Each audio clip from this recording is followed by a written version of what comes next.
FSN Radio. It's all about what's next. Go to financialsurvivalnetwork.com and sign up for your free weekly newsletter. You'll also get 3 free reports. The Financial Survival Network. It's all about what's next. Welcome, and you are listening to the Financial Survival Network. I'm Kerry Lutz. It's March 26th, 2018. Hey, as always, participate in the show. Email us. The address is kl@kerrylutz.com. Trump, initially the budget deal, the continuing resolution for $1.3 trillion, which is totally deceptive because it doesn't include any of the so-called non-discretionary spending. Now, look, for me, non-discretionary spending is rent. It's, well, I was going to say the phone bill, but certainly the cell phone bill and the internet connection. Outside of that, everything else is discretionary. When you're dealing with the government, everything becomes non-discretionary except the things that you fight about. In any event, it looked like he had a loser deal. He wasn't going to get the wall. But lo and behold, well, John Rubino's with us now, dollarcollapse.com. John, happy Monday. Hey, Kerry. Yeah, Trump is kind of the story today. Let me start by saying or reiterating that I'm never going to defend him as a human being. All right. He is a creepy guy. You don't have to. Don't even attempt it. Yeah. Okay. All right. But as a politician, he's doing something interesting because he made a lot of seemingly outrageous promises during the election. And most people dismissed him as somebody who, even if you agree with the thrust of some of what he was saying, he'd never get it because, politics works this way and diplomacy works that way. And, a business guy doesn't just walk in and start issuing orders. That's not how it works in government. And yet he did that. He has walked in and just started doing the stuff that he said he would do. He is literally building a wall across the Mexican border. He just, out of the blue, slapped China with a bunch of fairly serious tariffs. And they've come to the negotiating table and offered some stuff in return that the markets like. Stocks are up today because maybe we aren't going to have a war with China or any kind of a war, trade or shooting or whatever, because they're going to offer some stuff that we want. They're going to lower their trade surplus in cars and computers, et cetera, et cetera. And he's literally threatening to nuke North Korea. And now they're going to have a meeting. And, it won't be a surprise at all if that meeting ends up with Trump getting some of the stuff he wants. And then, the most recent thing is he hired one of the most crazed neoliberals, John Bolton.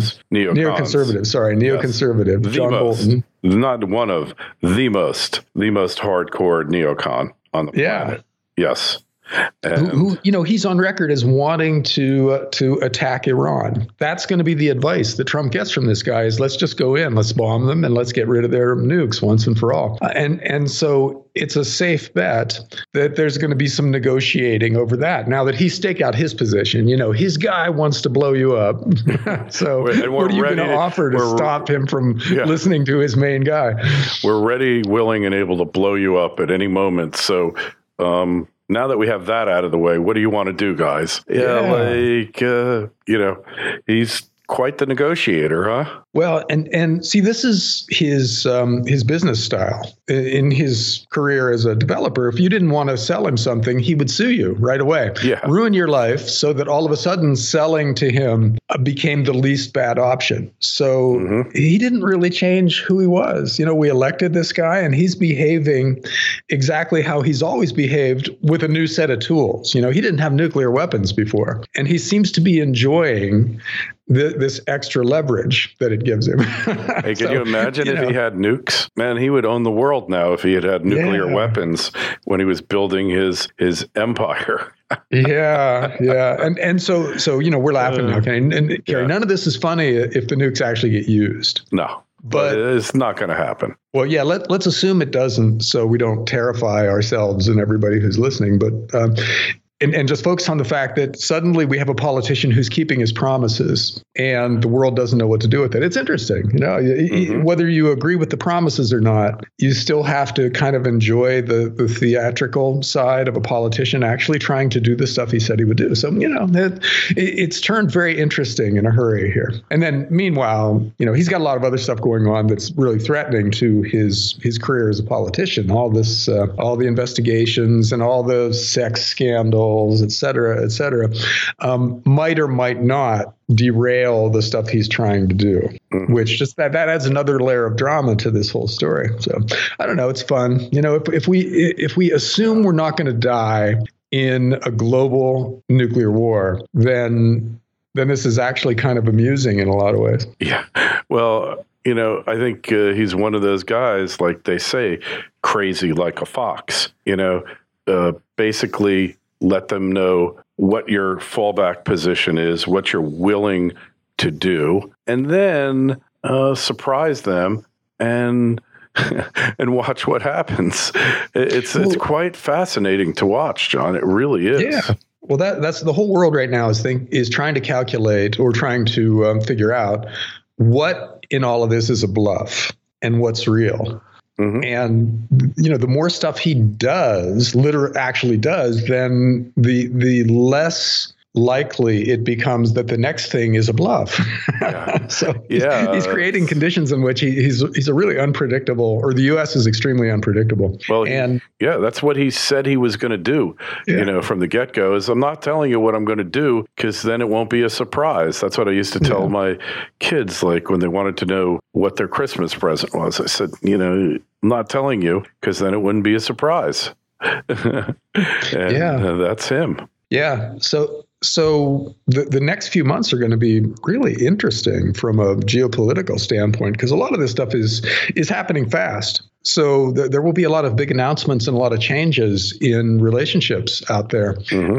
And who knows how it plays out. It's just interesting to watch. And I have absolutely no predictions about where we end up with any of this. But I'm enjoying the process from a theatrical standpoint. Well, the wall is the most fascinating to me because they're all hell-bent against it. The Democrats are against it because they want more undocumented Democratic voters. And the Republicans are against it because they want more cheap labor. And you would think that would be an insurmountable force for him to take on. And yet, John, what happened? Right? He's doing it. He sincerely doesn't want a lot of new people coming here. That overrides all the rest of this stuff. And you're right. That's why there was never real immigration reform in the past, because both the left and the right benefited from as many people who want to coming. Mm-hmm. Republicans love cheap labor who can't complain about abuse, right? Because they'll be shipped right back to wherever they came from. And Democrats love people who get benefits and dependent. And thank the government for it by voting for liberal incumbents. So both of these guys benefit from open borders. And really, the only people who don't benefit are the people who live in the communities that are swamped by people showing up from other countries who aren't here legally and who might have to compete with those guys for jobs and stuff like that. But that's not a constituency that traditionally has mattered to Republicans at all, and recently hasn't mattered to Democrats either. That's how Trump got elected, basically, by ignoring that a big section of the populace who are affected by open borders and free trade. And it turns out there's enough of them to elect somebody. So next time around, we're not going to ignore them. The Democrats and the Republicans are going to speak the language of the 40-year-old white guy who lost his factory job and now is a greeter at Walmart or something. They're going to be trying to win that vote. So the next election will be very interesting in part because of that. Yeah, well, it's very true. The forgotten man, and the forgotten man, that blue collar worker, both white and black for the most part. Where do they live? They live in the Rust Belt. You live in Wisconsin, Michigan, Ohio, Iowa, Minnesota even, although that hasn't turned yet. Pennsylvania is millions of them there. And what has he done? He's reignited the coal industry, no pun intended, for better or for worse. For the foreseeable future, there is still a need for fossil fuels, as they're called, even though they're not really fossil fuels. I mean, when was the last time you went to the gas station, you filled up your tank, and a dinosaur bone came out? You know, it's just silliness. They come from someplace, but fossils, I don't know. But all of these industries, he's helped the car industry. You've got Foxconn spending $10 billion on a factory in Wisconsin. All of these foreign companies are scrambling now to go join the fun in opening up U.S.-based manufacturing or assembly facilities. So this is cementing his position for 2020 and also cementing the position of the party, even though it might not appear that way right now, for the upcoming midterms. Yeah. Next time around, if the Democrats run Joe Biden, let's say, and he tries to be the friend of the working man, and Trump is against him, that's going to be interesting, because Trump's going to be able to say, well, where were you for the last 40 years, Joe? I actually did some of this stuff. Why didn't you even propose any of it? And that's going to be a fairly powerful message. It was inconceivable when Trump got elected that he would get reelected, I think, to a lot of people. Yeah. And it's suddenly become, probably not likely, but conceivable. This is an amazing time. Stuff is happening is very hard to predict. I'll tell you this. I said from the get-go, he's going to build that wall. I'll tell you what else is going to happen. All right. It appears very unlikely right this moment that it will ever happen, but Obamacare is going to be dismantled. It is not going to exist in a couple of years. I don't know how it's going to happen, but just like he figured out how to do it, how to build that wall when nobody wanted it, he's going to get rid of Obamacare. What is going to take its place, of anything? I don't know, but Obamacare will be history by the time he is done. I am pretty confident of that. It's going to happen in a way that you never thought possible, that nobody, just like the same way this wall is getting built. The danger of Congress abdicating their role of actually passing budgets and instead passing continuing resolutions, continuing spending resolutions, is that they lose control over actually pinpointing and pigeonholing all the spending. So as a result, it's like, hey, Donald, you got $700 billion for the military. Here's what you should spend it on. And then he spends it on what he wants to, which includes the wall, because he's declared the border a national emergency. About time. I mean, what's going on in that border is just criminal, and has been for 2 generations, both Republican and Democratic administrations. So just the same way he got that through, you can bet your bottom dollar that Obamacare will be eliminated in a similar manner. Hey, let's go back to one other thing. Dodd Frank. Okay. Dodd Frank has dramatically been rolled back with bipartisan support. How do you explain that one? Well, that actually, I think, Kerry, is pretty easy to explain, because the banks still run the government. Yeah, well, so the minute they get a chance to roll back regulations, everybody in government is in favor of it. So if Trump says okay, then it happens, But they didn't. The good thing is, and even though I think the whole thing is a farce, Dodd-Frank, but at least they deregulated all the so-called too big to fail banks. There's only 12 banks now that are too big to fail, and they still have strict regulations. All the other banks can pretty much go back to the way it was before. But, the concept of giving mortgages to people that have a pulse is kind of in the past. They're not really doing that now. There's some things that need to be done in that market to stop future disruptions in the real estate market that we'll learn the next time that we should have done it, like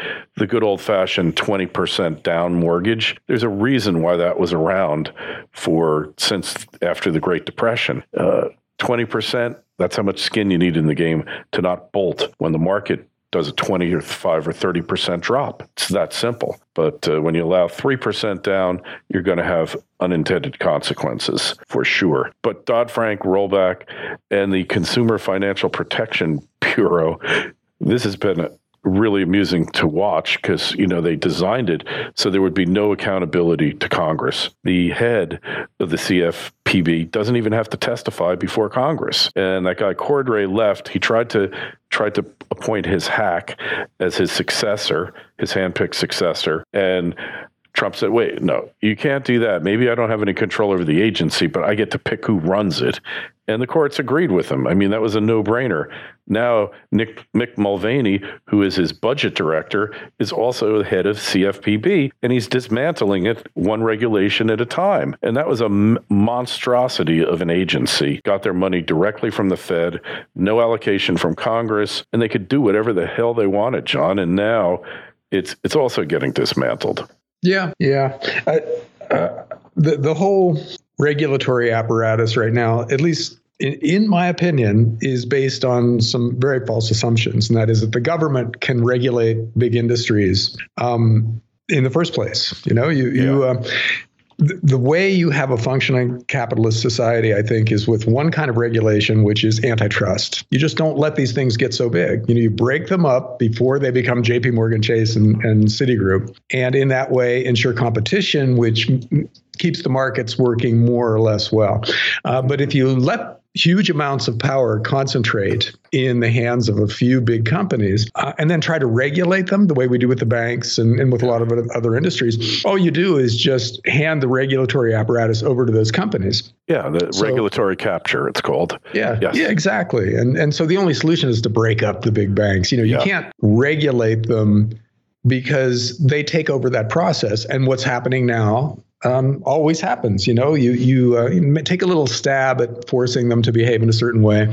And then as soon as they get friendly people in power, they do away with those regulations and then go back to being the criminal enterprises that they were to begin with. I guess RICO would be very effective against them. Nobody can take them on. I don't know if you watch that show Billions about the hedge fund manager guy in New York. It's supposed to be the U.S. attorney has a bloodlust after this guy who's modeled after Preet Bharara. It's a joke because Preet Bharara is a joke, a hack. But Paul Giamatti plays the U.S. attorney, and it's really good. I have to tell you, it's really good. And they can't put the toothpaste back in the tube, so break the things up. That's really the only solution that we have for these banks, John, is to break them up.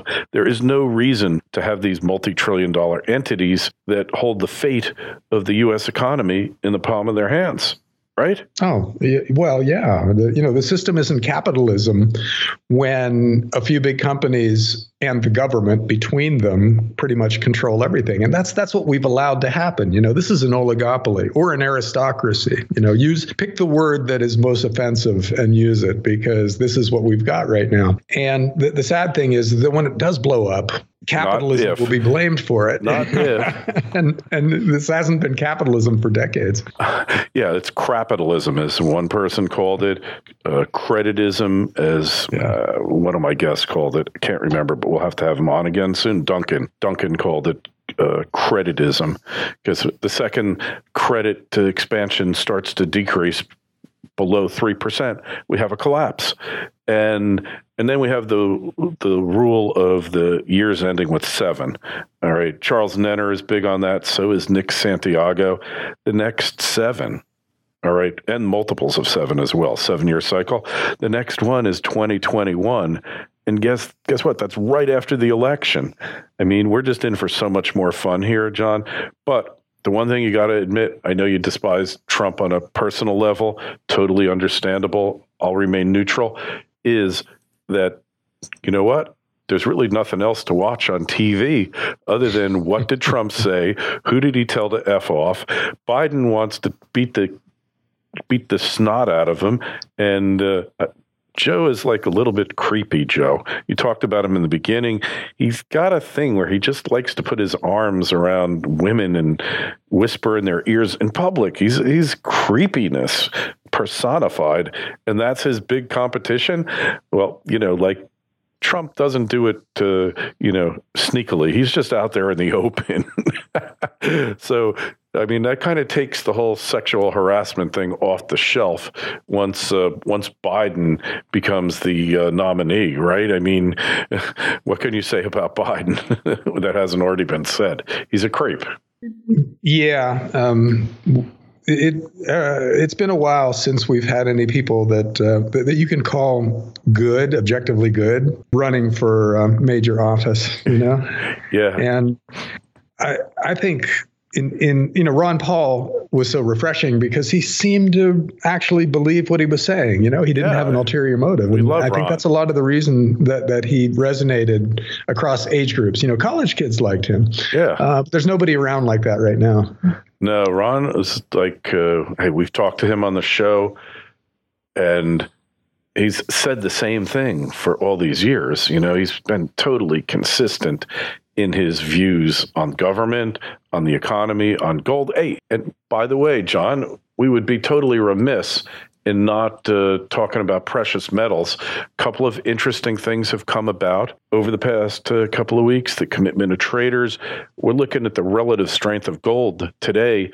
It's up $8 the ounce, just about, to $13.55, give or take. Silver has even gone up a bit. It's $16.70. I mean, you see the strength of it, of gold. It's not, we have a bunch of down days. It'll get knocked down $15-20 in a day. And then within a week, it's back up. And that to me is sending out a major signal, perhaps towards the end of the year, that there's going to be probably breaking through that 1400 range. I don't think quite yet, but I think it's going to occur probably third quarter. Yeah.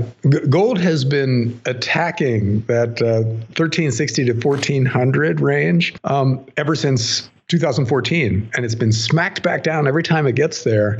But one of these days it'll just blow through, and then it'll take off and find the next level of resistance, which might be in the 1500s or 1600s. So we'll see.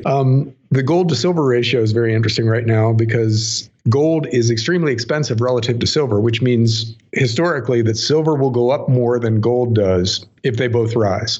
So silver is looking really interesting right now, both from a speculative and a fundamental standpoint. So I'll go out on a limb and say silver outperforms gold in the coming year, and possibly it outperforms everything else, including stocks and bonds. Yep. I think we're getting close to it. I don't think we're quite there yet. Hey, look, according to Eric Haddock, he's thinking, he said end of March it was going to start going up. And he wasn't at all in the least bit bearish on the metal, on the yellow metal. So you know what?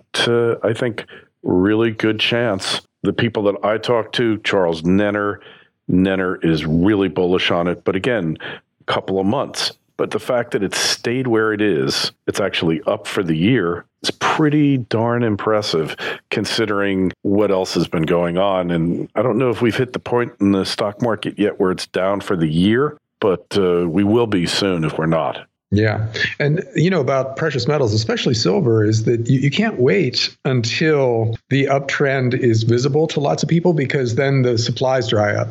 Then you, like back in 2008, if you wanted to buy silver coins, you could send your money to a dealer, and then you had to wait for 6 weeks before you got your coins. And that was a really stressful 6 weeks, right? Because they had your money, but you didn't have your silver. You don't want that to happen. So getting in before a good run starts is really the only way to participate in a thin little market like silver. Well, we do know of one company that you can trust for this because they're the only company that is regulated by the state. They're required to have a bond. They're licensed by the state of Minnesota. And you know who I'm talking about there? Our good friend, Andy Schechtman over at milesfranklin.com, which has been a sponsor of this show, John, virtually since the beginning.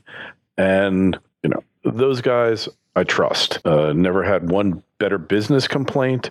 Was turning into an ad for them, but they deserve it because, look, if I'm buying gold, if I'm buying metals, I don't even think about it. That is where I go, John, because really, where else are you going to go? Well, choosing a dealer to buy precious metals from is a big part of the equation. So, I doubt if we have time here to go through the whole story, but there are ways to pick the good ones. Mm-hmm. And you want to find out what they are, and you want to adhere to them. Don't buy from some unknown dealer because they're, 50 cents cheaper per coin or something like that. Make sure you check their Better Business Bureau rating, as you said, and just generally look into them. Yeah. And and only deal with people who have great reputations and who have been around for a while, because this market is full of fly-by-night operations that you never want to deal with. Oh, what is it about it?